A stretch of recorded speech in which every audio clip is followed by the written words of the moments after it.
Rewire Your Money by Ed Coambs * intro. The psychology of your wallet money is emotional. It's not just about numbers, budgets, or financial plans. It's about stories. Stories you inherited, absorbed, and now live by, often without realizing it. In Rewire Your Money, financial therapist Ed Coambs takes us beneath the surface. He explores how your emotional blueprint, formed in childhood and shaped by relationships, impacts how you earn, spend, save, and even avoid money. This book isn't about how to get rich. It's about getting emotionally healthy with money, so you can make financial decisions from clarity, not from fear, shame, or chaos. Let's begin our chapter by chapter journey into this transformational guide. Chapter 1. Why smart people do dumb things with money. We often assume that being intelligent means being good with money. But the truth, many of the smartest people make the most destructive financial choices, not because they don't know better, but because their emotions override logic. Coambs opens the book by highlighting the disconnect between financial knowledge and financial behavior. You might know how to budget, but still overspend, understand investing, but freeze with fear, want to save, but find yourself sabotaging progress. Why? Because money is relational and psychological, not just transactional. This chapter introduces the core idea that your money habits are rooted in attachment theory, the same framework used to understand human relationships. If you grew up in an unpredictable or emotionally charged home that shaped your emotional reactions to money today, here's the key insight. Until you heal the emotional patterns underneath your financial behavior, no amount of financial advice will truly stick. Coambs invites you to stop blaming yourself and start becoming curious about the emotional drivers behind your choices. Are you spending to soothe, avoiding finances to escape shame, working non-stop to feel worthy? You're not broken. You're reacting to patterns that were wired into you. And this book, it's here to help you rewire them with compassion, clarity, and science. Chapter 2. Your financial flashpoints. This chapter introduces the idea of financial flashpoints, the defining emotional experiences with money that shape how you think, feel, and act. These aren't always big traumatic events. Sometimes they're small, consistent messages like, "We can't afford that. Money doesn't grow on trees. Rich people are greedy," or worse, silence around money, where it was never discussed at all. Coambs explains that your body stores these experiences. You don't just remember them, you relive them. Every time you get a bill, talk to your partner about expenses, or think about investing, your nervous system may be reacting to a money memory from years ago. He encourages readers to name their flashpoints, write them down, reflect on them. What moments shaped your core beliefs about money? This awareness is critical, because when you don't name your story, it runs your life unconsciously. Coambs isn't asking you to judge your past. He's asking you to explore it. Because once you see the emotional roots of your money patterns, you can finally begin to change them. Your past doesn't have to define your future, but it does influence your present unless you do the inner work. Chapter 3. Financial attachment styles, how your childhood shows up in your bank account. This is where the book gets especially powerful. In Chapter 3, Ed Coambs connects the dots between attachment theory and financial behavior, a groundbreaking insight that reshapes how we view money. He explains that the way you related to your primary caregivers growing up now echoes in how you relate to money today. That includes how safe, secure, anxious, or avoidant you feel around finances, especially in relationships. Coambs outlines the 4 key financial attachment styles. 1. Secure attachment. People with secure attachment generally feel comfortable managing money, talking about it, and making decisions. They're able to regulate their emotions and view money as a tool, not a source of identity, anxiety, or conflict. They usually grew up in emotionally stable environments where money wasn't a taboo or traumatic topic. 2. Anxious attachment. These individuals worry excessively about money, even when they may have enough. They might obsess over savings, fear running out, or feel emotionally overwhelmed by financial decisions. Often, they're seeking emotional security through financial control. Money becomes a substitute for safety. 3. Avoidant attachment. Avoidant individuals often ignore, minimize, or completely detach from money. They may earn well but avoid checking their accounts, budgeting, or planning. This pattern typically comes from environments where money caused shame, conflict, or unpredictability, leading them to disconnect emotionally from finances altogether. 4. Fearful avoidant, disorganized attachment. This is the most complex style. People with this attachment tend to swing between anxiety and avoidance, obsessing over money one moment, then shutting down the next. They likely experienced inconsistent, neglectful, or traumatic emotional environments growing up. Their money story is tangled in unresolved emotional pain. The key message from this chapter is: your money behaviors are attempts to meet emotional needs. You're not irrational. You're trying to feel safe, connected, in control, or at least not exposed. Coambs urges readers to identify their own style with compassion, because the goal isn't to judge yourself, it's to understand your emotional blueprint. Only then can you consciously begin to rewire your habits, boundaries, and beliefs around money. He also introduces journal prompts and reflection questions to help you explore your attachment pattern, such as: how did your family talk about money? What was your first emotional memory involving money? What role does money play in your relationships today? This chapter sets the emotional foundation for healing, because before you can master money, you need to understand how money mastered you. Chapter 4. Financial intimacy, love, trust, and shared money stories. Money doesn't just live in your wallet, it lives in your relationships. In Chapter 4, Ed Coambs shifts the focus to how our emotional relationship with money affects our romantic partnerships. Whether you're dating, married, or managing finances with someone else, financial intimacy is crucial and often misunderstood. Most couples think the key to managing money together is logic, spreadsheets, budgets, savings plans, but Coambs reveals a deeper truth. Financial conflict in relationships is rarely about the money itself. It's about unspoken emotional needs and attachment wounds. He explains that financial intimacy is about being fully seen, heard, and emotionally connected when talking about money. It's when two people can talk about fears and desires around money without judgment, share vulnerabilities like debt, shame, or past mistakes, set joint goals based on shared values. Not just numbers, but that kind of vulnerability doesn't happen easily. Why? Because most people enter relationships with two unspoken money scripts: their internal emotional patterns from childhood, their assumptions about how normal couples should handle money. If your partner's patterns clash with yours, and they often do, conflict arises.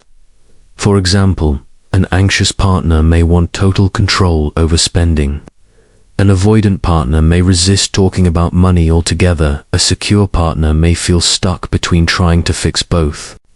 Ed Coambs shares examples of couples who seem financially incompatible on the surface, but once they understand each other's emotional money stories, their entire dynamic begins to shift.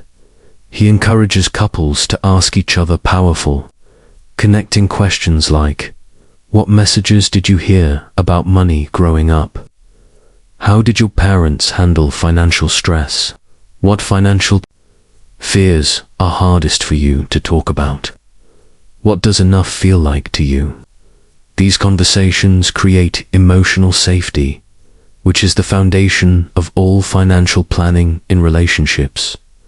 The chapter also warns against financial infidelity, hiding purchases, secret debts, or lying about money. Combs frames it not just as a financial betrayal, but a relational trauma that breaks trust and security.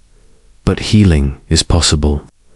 When partners become emotionally aware, communicate openly, and learn each other's attachment styles, they can create a relationship built on mutual financial empathy.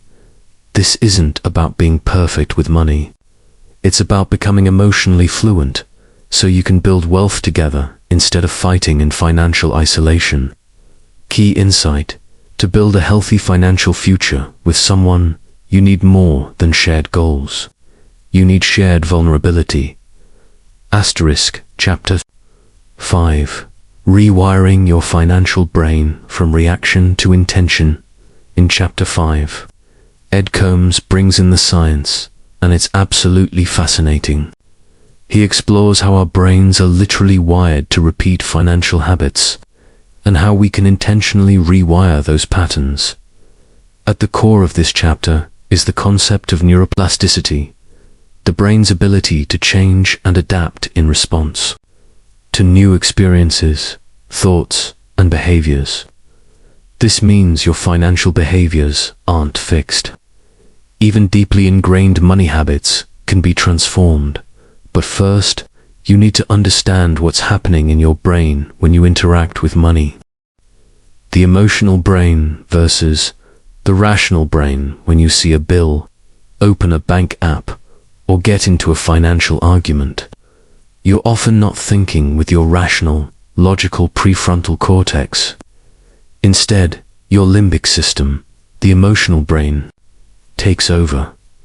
This is where reactions like panic, avoidance, shame, and impulsive decisions come from. Combs explains that unless you slow down and observe your reactions, your brain will keep running the same emotional scripts over and over. Again, how do you rewire? Here's where the transformation begins. Rewiring your financial brain involves 3 key steps.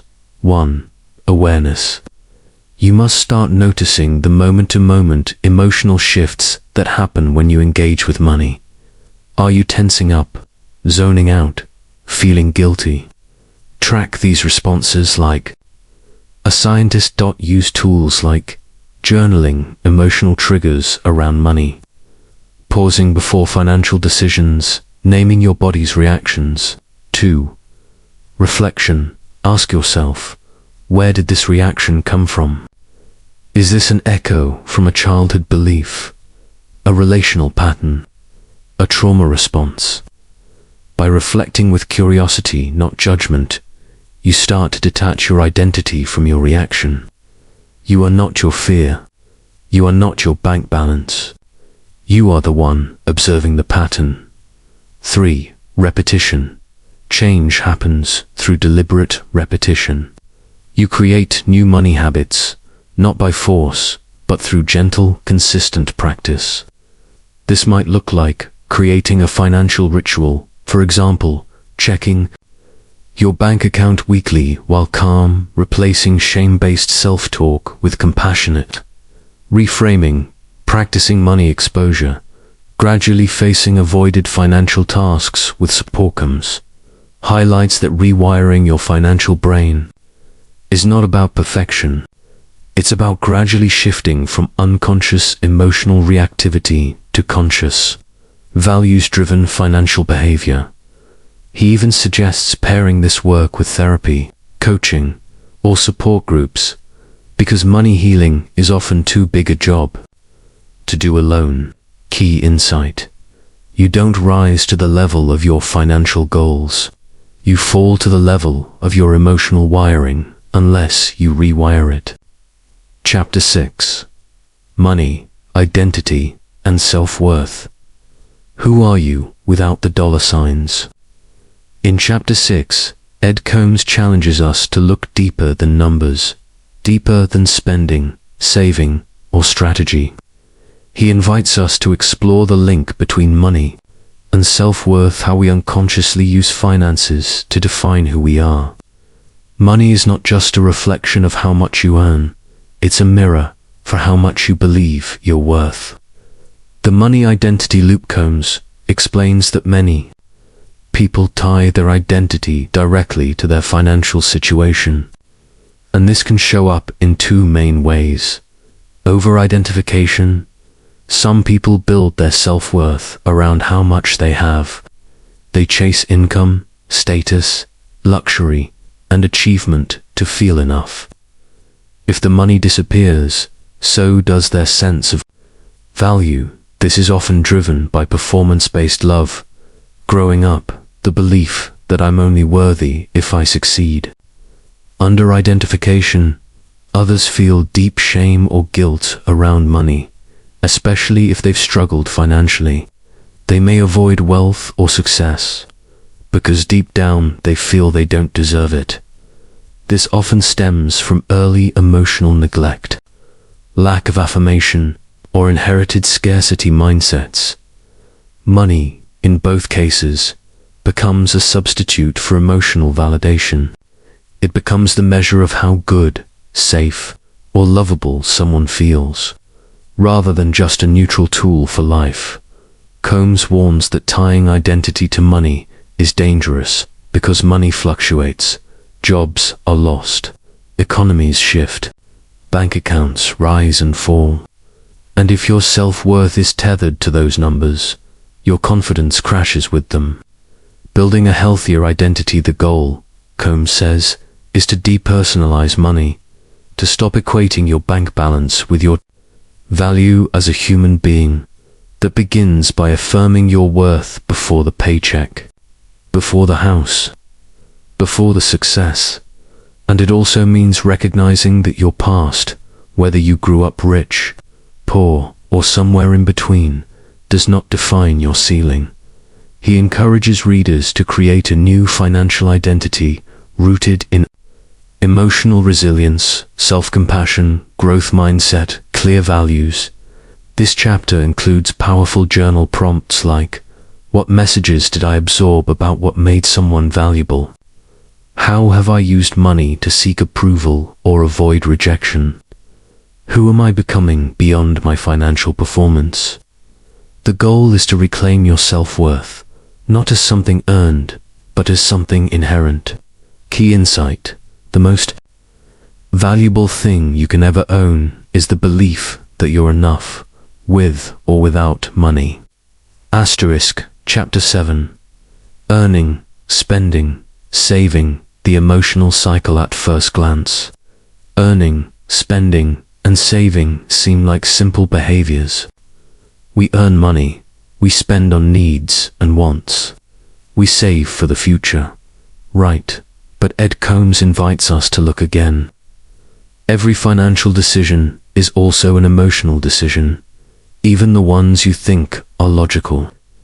In this chapter, he reveals how our daily financial behaviors are guided by a powerful yet often invisible force: emotional regulation.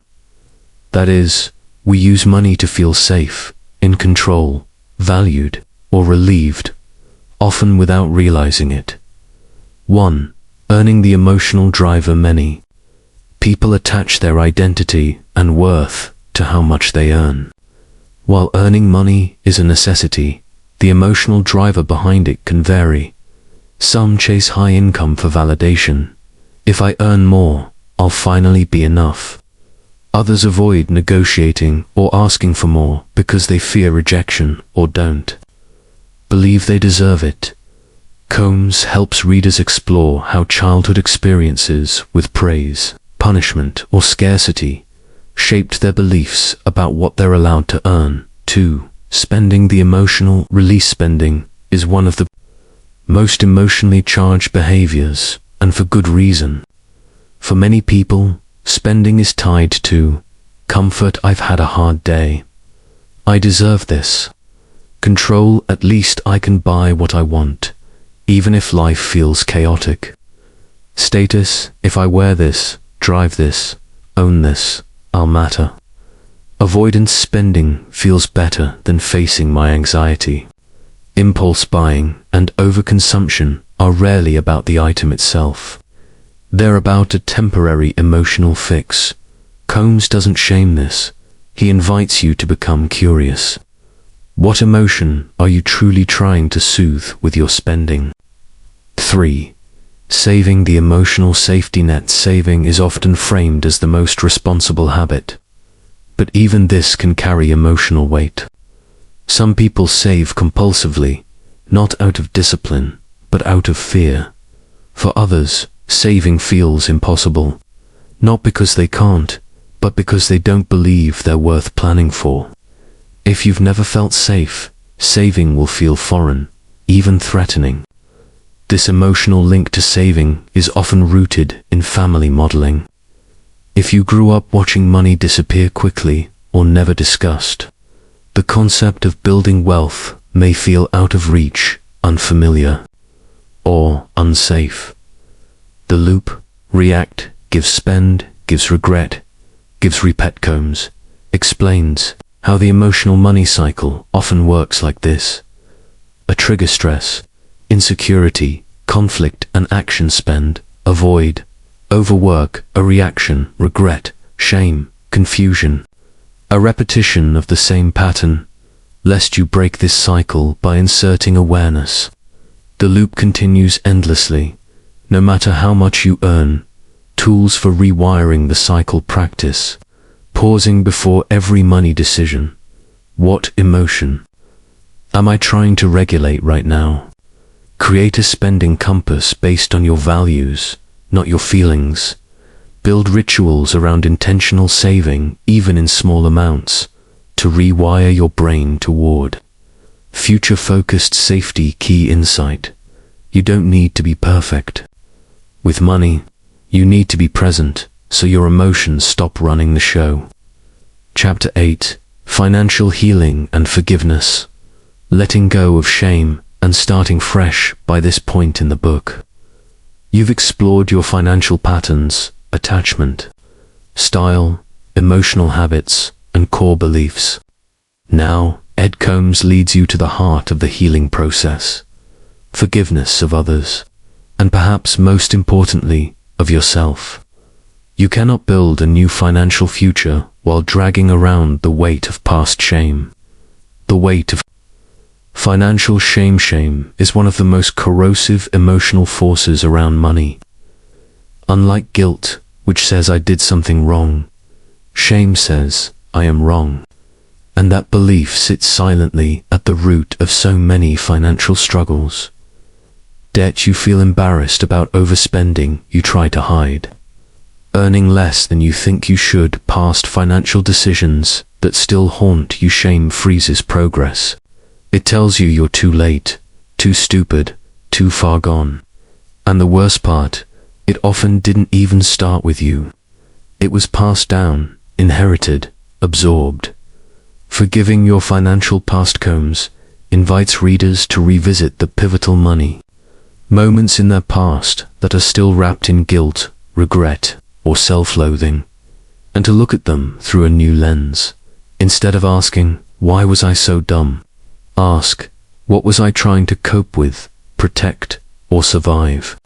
Because behind every poor financial decision is a human trying to feel safe, seen, or soothed, using the best tools they had at the time. Financial healing begins with honoring your past self, not punishing them. This act of self-compassion is the emotional unlock that allows new behaviors to actually take root. Forgiving others, many of us carry anger, grief, or disappointment toward our parents, partners, or others who shaped our early experiences.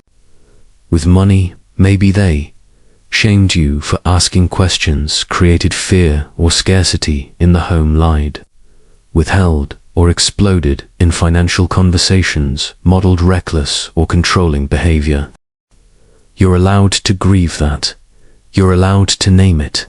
And in doing so, you're also allowed to choose what you no longer want to carry.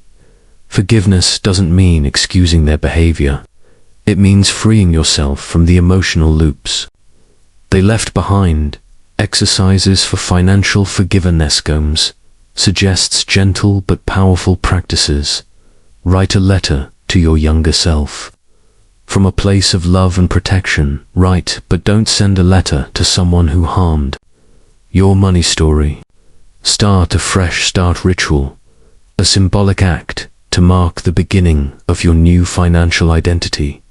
For example, closing an old account, shredding debt reminders, planting something new. Key insight: you are more than your mistakes, and your financial future is still being written, starting now.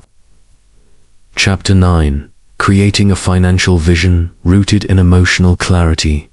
After peeling back emotional layers, healing old wounds, and understanding your financial patterns, Coambs now guides you toward building something new, not just a plan, but a vision for your financial life. But unlike most financial books that start with numbers, goals, or retirement accounts, Coambs insists a financial vision must be rooted in emotional clarity, not ego, fear, or comparison. What is a financial vision? A financial vision is a clear, emotionally aligned picture of the life you want to live, and how money will support that life. It's not just make 6 figures, buy a house, retire at 50 instead. It's, I want to feel safe, free, and generous.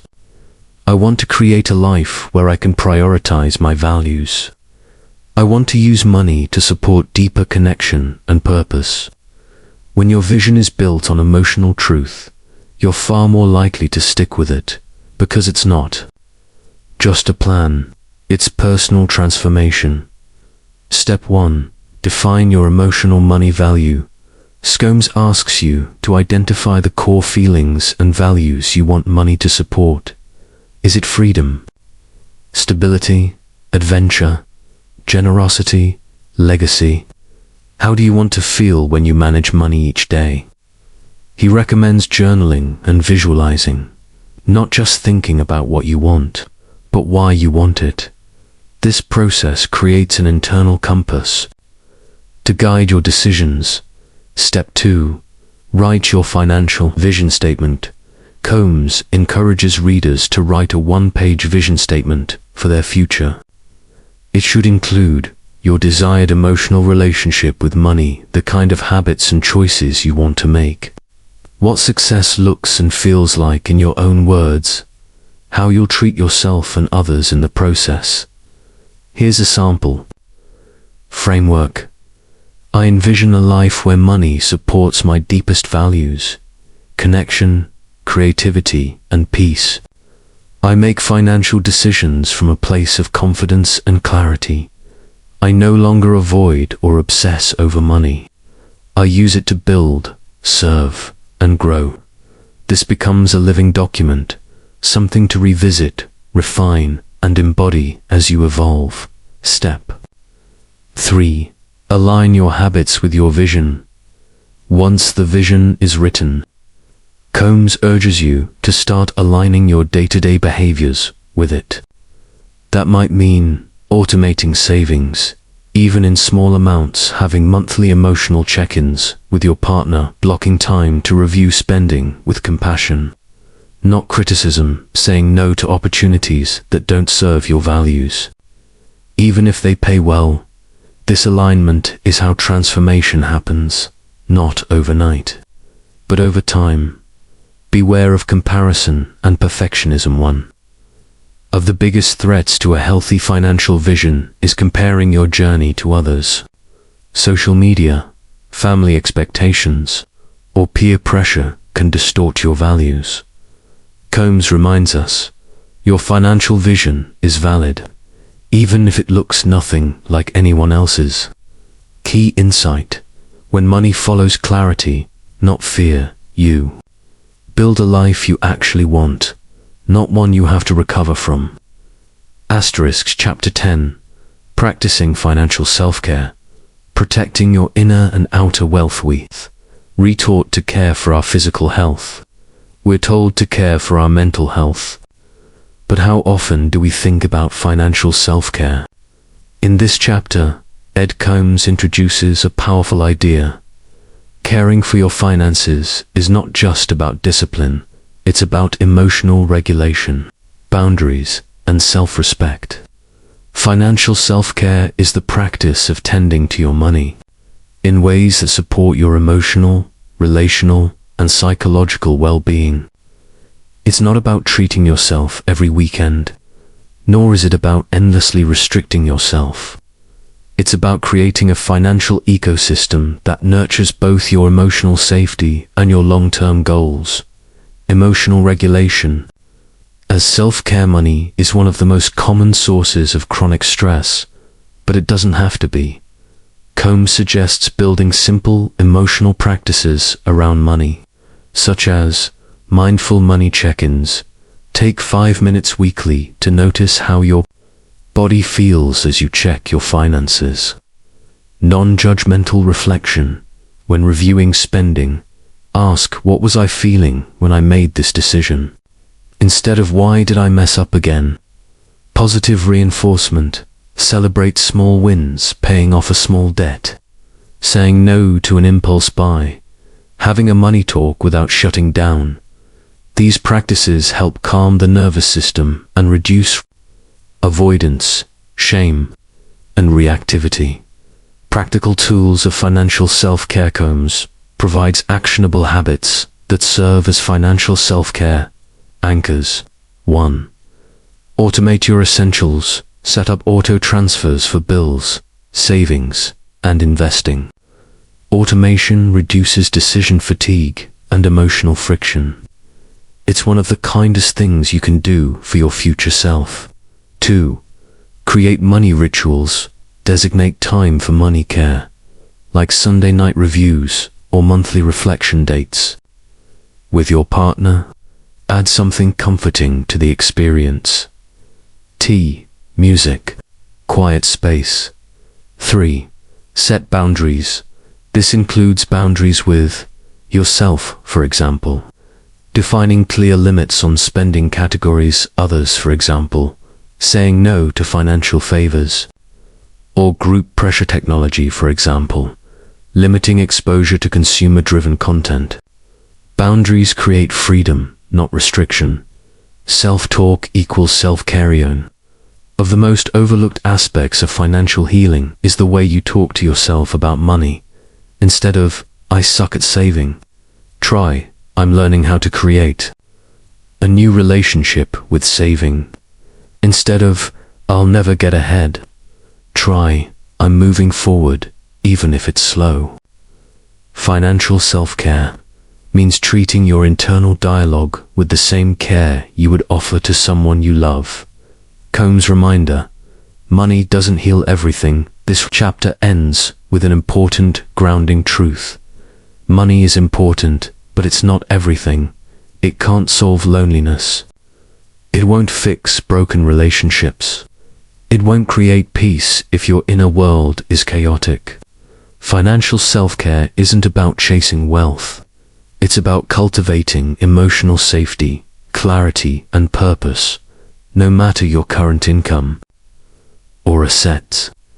Key insight: true financial strength comes from emotional grounding, not just account balances. Chapter 11. Becoming financially integrated.